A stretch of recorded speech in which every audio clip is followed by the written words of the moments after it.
Hello दोस्तों, आज हम लोग एक सर्कल से रिलेटेड क्वेश्चन करते हैं। सर्कल में क्या दिया हुआ है, सर्कल की 3 कॉर्ड्स दिए हैं, ए सी, ई एफ एंड बी जी। ये तीनों एक दूसरे को 2 पॉइंट्स पे इंटरसेक्ट कर रहे हैं, डी और एच पे। ठीक है, कॉर्ड्स यानी जीवा। तो अगर ये दोनों एक दूसरे को काट रही हैं तो हमें ये फाइंड करना कि बी डी की लेंथ कितनी होगी। ये लेंथ ए डी बराबर दी गई है 12, सी डी बराबर 20 सेंटीमीटर दी है, ई एच बराबर जो दिया 10 दिया हुआ है, एच एफ बराबर 24 दिया हुआ है, जी एच नहीं दिया है और एच डी जो दिया हुआ है वो भी 14 सेंटीमीटर दिया है। ये सारी लेंथ जो है वो सारी की सारी सेंटीमीटर्स में दी गई है। तो हमको बी डी फाइंड करना है। बी डी फाइंड करने के लिए हमको क्या करना चाहिए, हमें जी एच टारगेट नहीं है, हमें फाइंड करना है बी डी।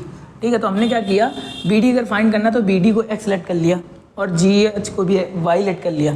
ठीक है, तो एक प्रॉपर्टी होती है सर्कल में कि अगर कोई ये सर्कल है और सर्कल को 2 कॉर्ड्स ऐसे इंटरसेक्ट कर रही हैं एक दूसरे को कहीं पे भी।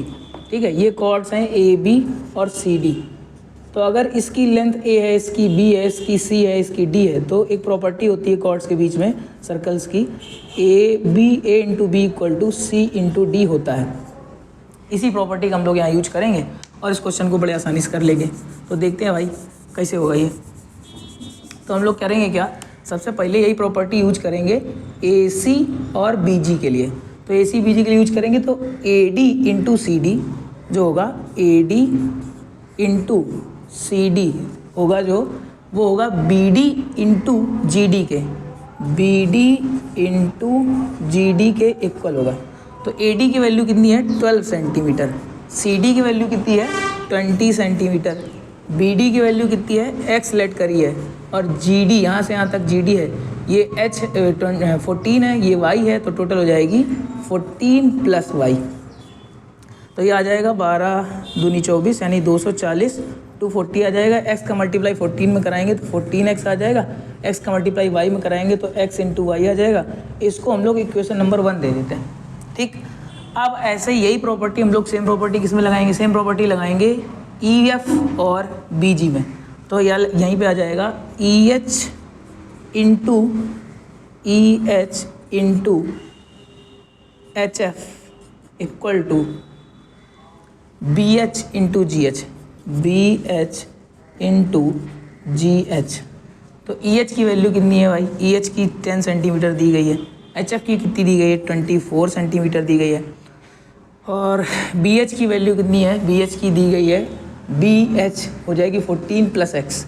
तो बी एच की जगह लिख देंगे 14 प्लस एक्स और जी एच की वैल्यू कितनी है, वाई लेट करी है हमने। अब इन दोनों को मल्टीप्लाई कराएंगे तो यहाँ 240 आ जाएगा, यहाँ y का मल्टीप्लाई 14 के साथ होगा 14y और x का मल्टीप्लाई y के साथ x इंटू वाई, ये डिस्ट्रीब्यूटिव प्रॉपर्टीज हो जाएगा। तो दोनों इक्वेशन नंबर 1 इक्वेशन नंबर 2 को देखिए ज़रा, दोनों का LHS इक्वल है। अगर LHS इक्वल है तो दोनों का RHS भी इक्वल आएगा। तो यहाँ लिख देंगे फ्रॉम इक्वेशन 1 एंड इक्वेशन 2, यानी समीकरण 1 व 2 से तुलना करने पर ये भी लिख सकते हैं।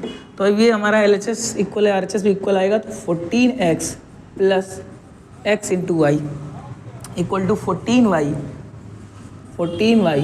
Plus x into Y. अगर ये x इंटू वाई प्लस वाला जो है उधर भेज दिया जाए तो माइनस का हो जाएगा और ये दोनों कैंसिल हो जाएंगे, तो इसको हम यहीं कैंसिल कर दे रहे हैं, x इंटू वाई। अब ये 14x इक्वल टू आ जाएगा 14y, ये 14 डिवाइड में जाएगा मल्टीप्लाई में, तो 14 से 14 कैंसिल आ जाएगा, इसका मतलब x की वैल्यू आ जाएगी y के इक्वल। अब ये x इक्वल टू वाई जो हम किसी भी इक्वेशन में पुट कर सकते हैं, 1 में या 2 में, किसी में पुट कर दें। तो मान लीजिए हम इक्वेशन नंबर 2 में पुट करते हैं, फ्रॉम इक्वेशन 2 या बाय फ्रॉम इक्वेशन 2।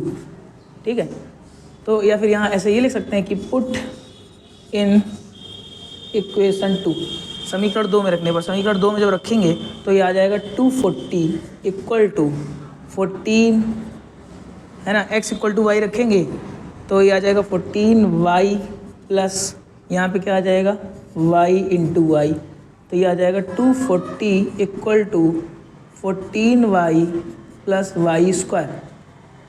अब ये वाई स्क्वायर हो गया, अब इसको हम लोग उधर ले जाएंगे तो ये बन जाएगा Y square plus 14y minus का 240 इक्वल टू 0। अभी देखिए क्वाड्रेटिक इक्वेशन बन गई। क्वाड्रेटिक इक्वेशन को सॉल्व करना सब जानते हैं, मिडिल स्प्लिटिंग टर्म मेथड से भी सॉल्व कर सकते हैं, कंप्लीटिंग स्क्वायर मेथड से सॉल्व कर सकते हैं, पूर्ण वर्ग बनाने की विधि, इसके अलावा द्विचार विधि से भी सॉल्व कर सकते हैं। तो हम लोग इसको करेंगे तो आ जाएगा Y square plus 24y minus 10y minus 240 equal to 0। अब क्या करेंगे, दोनों में y कॉमन करते हैं तो यहाँ बचेगा y प्लस 24, यहाँ दोनों में माइनस 10 कॉमन कर लेंगे तो बचेगा y प्लस 24 इक्वल टू 0। दोनों में y प्लस 24 आ रहा है तो y प्लस 24 अब हम लोग कॉमन कर लेंगे तो दूसरे ब्रैकेट बचेगा y माइनस 10 इक्वल टू 0। इसको एक बार 0 के बराबर रखेंगे, एक बार इसको 0 के बराबर रखेंगे तो y प्लस 24 इक्वल टू 0, तो y की वैल्यू आ गई माइनस 24। और y माइनस 10 इक्वल टू 0 रखेंगे तो y इक्वल टू आ जाएगा प्लस का 10। हम सब जानते हैं कि y हमने GH को मेजर किया था और GH एक लेंथ है, लेंथ को y मेजर किया तो लेंथ कभी निगेटिव हो नहीं सकती, इसका मतलब पॉजिटिव वाला आंसर लिया जाएगा। तो y इक्वल टू 10 सेंटीमीटर आया है तो x इक्वल टू भी कितना आएगा, 10 सेंटीमीटर आएगा। और BD को ही हमने क्या लेट किया था, x लेट किया, तो BD equal to x equal to 10 centimetre, ये हमारा आंसर हो जाएगा।